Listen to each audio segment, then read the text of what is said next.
One of the most sought after Pokemon as far as trading is concerned among battlers is Double Legacy Dewgong. But with the introduction of Elite Charge and Elite Fast TMs, now we all potentially can have a Double Legacy Dewgong for PvP. In this video, we're going to be testing out Rank 1 Double Legacy Dewgong in the Great League. Let's get into it.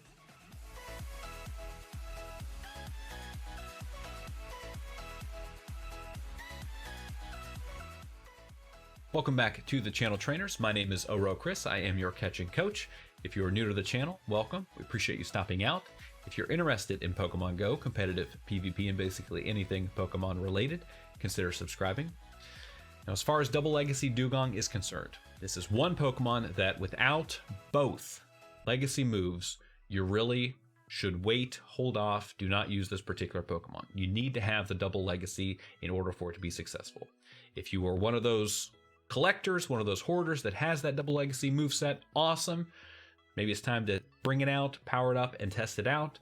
If you do not, trade for it, or potentially consider using your Elite Charge and Elite Fast TMs. Now, those are special TMs that will give your Pokemon access to Legacy moves, and Legacy moves are moves that have been removed from that particular Pokemon's move pool. For example, Community Day moves, like on Charizard, he can learn Blast Burn during its Community Day. If you use a TM now to try to get Blast Burn, you'll cycle through 100 TMs and you'll never find Blast Burn as a charge move.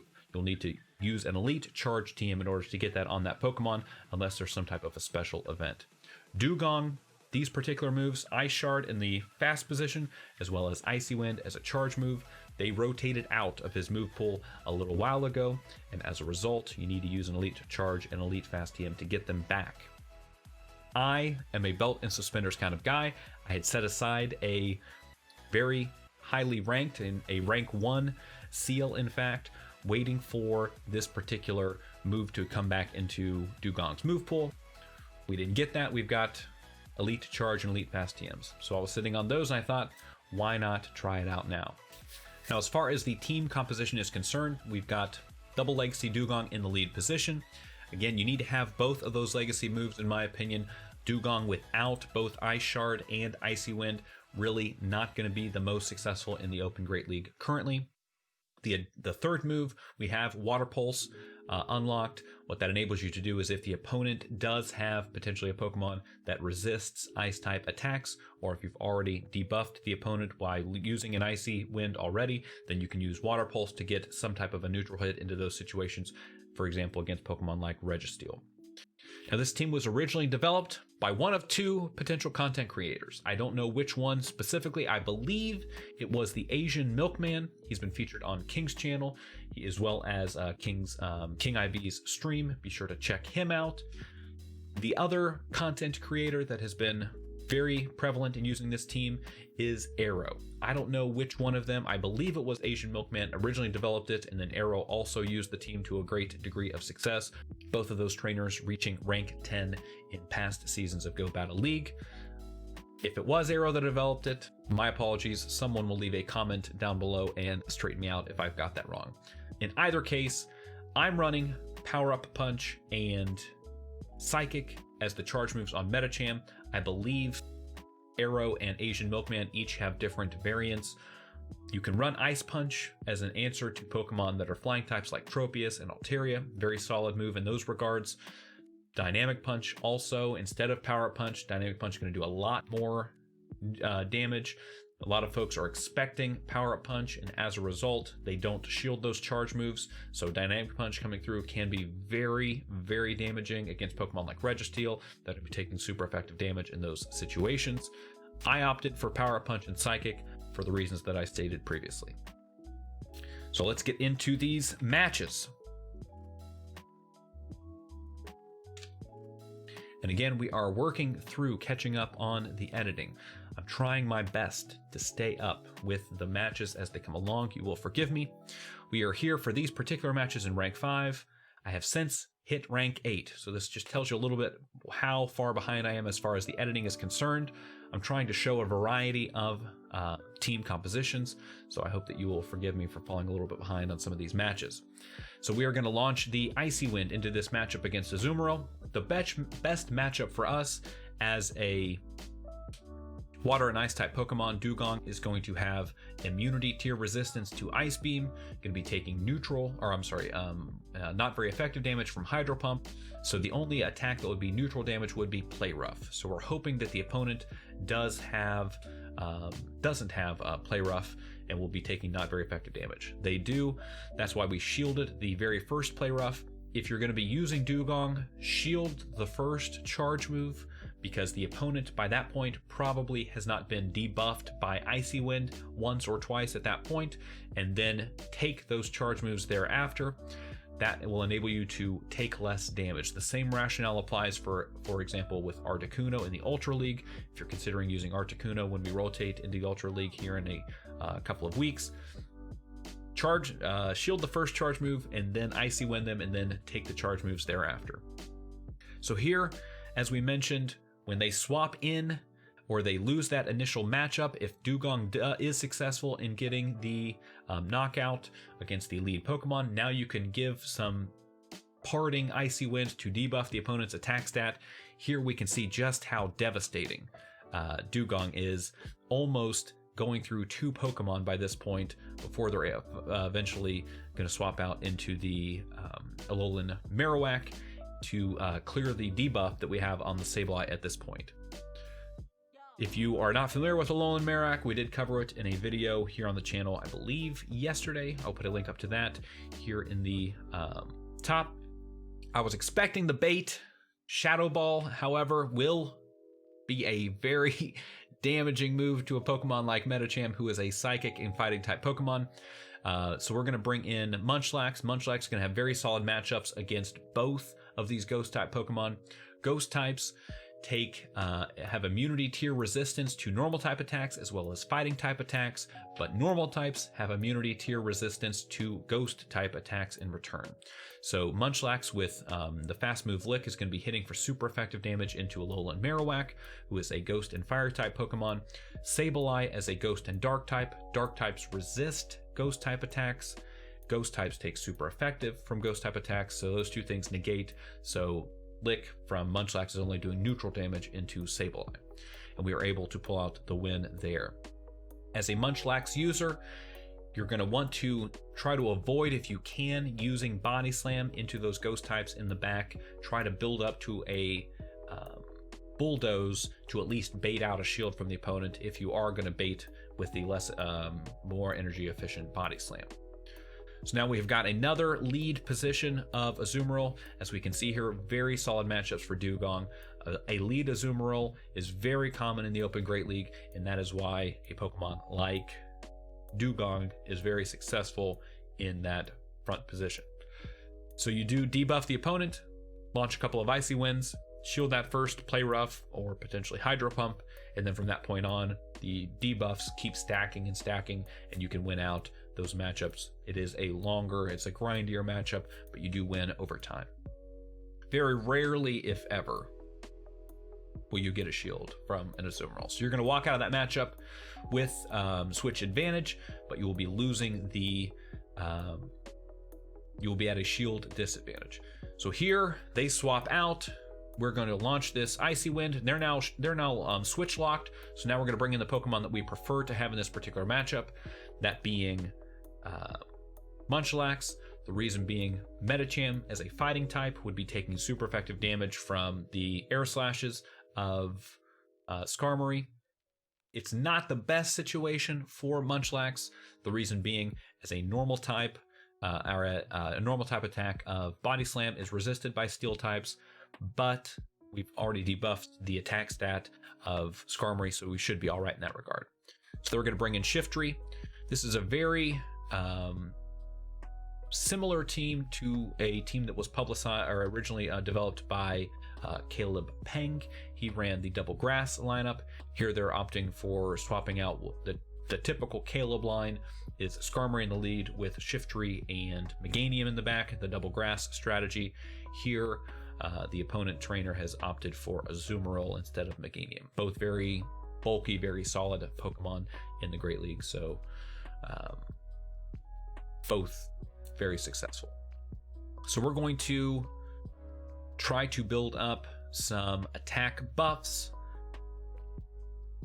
By increasing our attack stat sufficiently, we should be able to ramp up enough damage to make up for our not very effective hits into a fairy type Pokemon like Azumarill. Fairy types resist fighting type attacks, but if we can get a couple of power-up punches behind us, not very effective damage is equivalent or very close to 2 power-up punches will negate not very effective. So once you've got 2 power-up punches, a 2-stage buff to your attack stat, you're very close to doing neutral damage into a Pokemon like Azumarill that would otherwise be resisting fighting type attacks. So here, I don't know how this matchup particularly plays out. As a grass type, you're going to be taking super effective damage from ice type attacks from Dewgong, but as a water type, Dewgong is going to be taking super effective damage from those grass type attacks.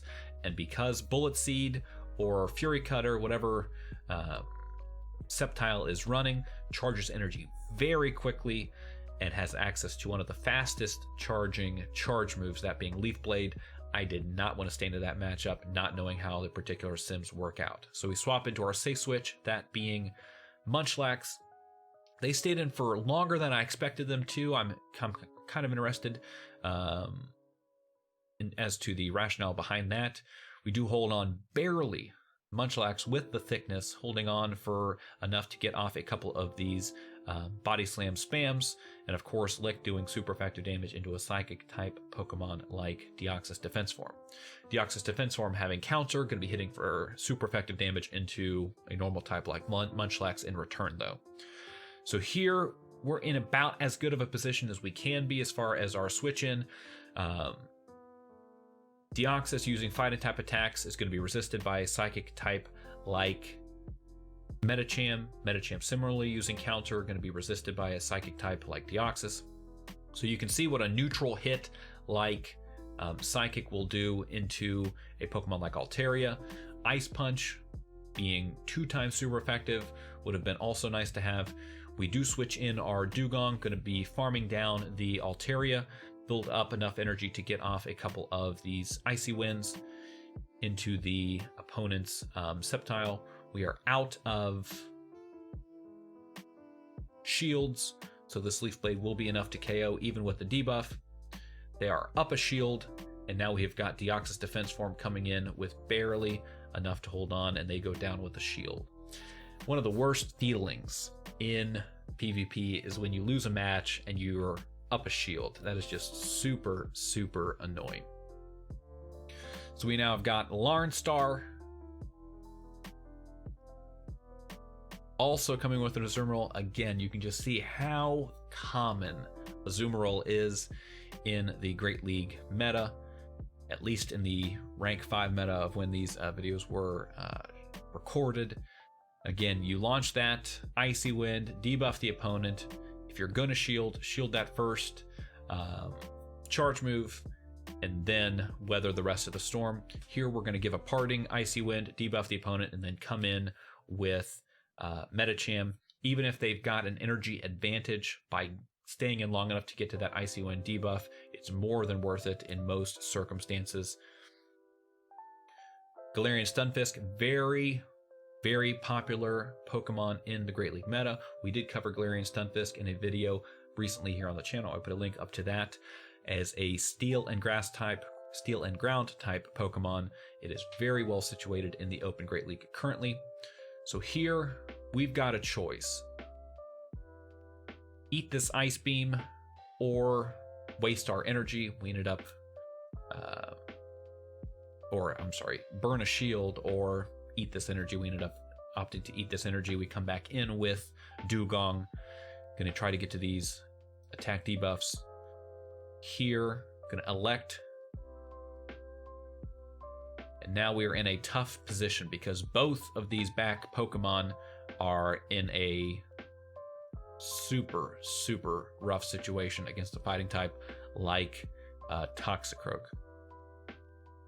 And it's at this point that you wish that you had held on to that Medicham a little bit longer than what you did.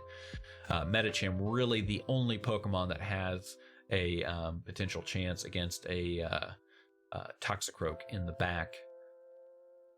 Gonna hold on for as much as we can, but even with these debuffs, this match is basically over, sadly, for us. Toxicroak, a very solid anti-meta pick in the Great League, because it's going to be resisting fighting type attacks as a poison type. Fighting types are fairly prevalent. We've been seeing a lot of Shadow Machamp in the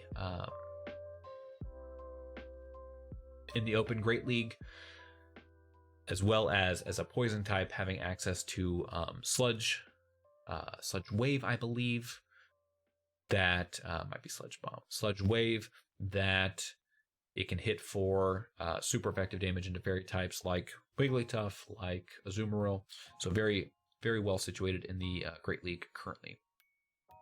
So they're going to do their safe switch into Vigoroth, and then we are immediately going to respond with a fighting type that will be taking not very effective damage from the fighting type attacks of Vigoroth, but can be hitting for super effective damage into a normal type like Vigoroth. Both Vigoroth and Munchlax, both normal types, both very, very solid safe switches in the Open Great League. If you are looking for a Pokemon to have in the back, that if you get into a bad lead matchup, you can just swap into, that will be able to do good, solid neutral damage and not have very many hard counters. Both of those Pokemon are very good picks to add to your roster. So here we do hold on long enough with Medicham to get off a Psychic, and then we swap in to Dewgong. They swap out and into their Ghost type Alolan Marowak. Now here I have built up to the Bulldoze, hoping to get the shield. We do go with the Body Slam, and we do get the shield. Here, you do not want to use Shadow Ball. Shadow Ball is a ton of energy, and as a normal type, that is immunity to resistance. That means you don't resist it one time, you resist it 2 times, which means you take, I think, about 40% the amount of damage that you would take in a neutral hit. So 2 Bone Clubs, I think he could have gotten there. It definitely would have been the way to go as far as damage per energy is concerned. And then we are able to come in with a Dewgong to finish up against the Wigglytuff. So that is why knowing type effectiveness, as well as the layers of type, the levels of type effectiveness, is so important. We covered that here on the channel, how the various damage multipliers play out in terms of double super effective, immunity to resistance, things like that. I'll put a link up to that video here. I would highly recommend checking that out. The Battle Mechanics series, we've gotten a couple videos into that series here on the channel. Very important information to have a good, solid grasp about in the understanding of battling in PvP. But you can see the success of the team there on with double legacy Dewgong. I believe that was a 4. Went too quickly. It was either a 4-1 or a 5-0 set. We did lose the Sceptile set. So 4-1 that set. Very solid performance. I was very happy with it. Again, shout out to Arrow as well as the Asian Milkman. They were the ones that originally had made this team get a little bit more of notoriety. As far as double legacy Dewgong, no regrets on my part as far as using the Elite Charge and Elite Fast TM. I think that the Pokemon is very well situated in the Open Great League currently. There's been some rumblings, some other content creators calling for a nerf to Icy Wind. I am hoping that that is not the case, because I did pull the trigger and use the Elite Charge TM for it, but we will see. With the buff to Drifblim using Icy Wind, Articuno, very successful in the Ultra League. There are a lot of Pokemon that do heavily rely upon Icy Wind for success in PvP, so I'm hopeful that that nerf does not come. We will see. I do want to say thank you for sticking around till the end of the video, and until next time, happy catching.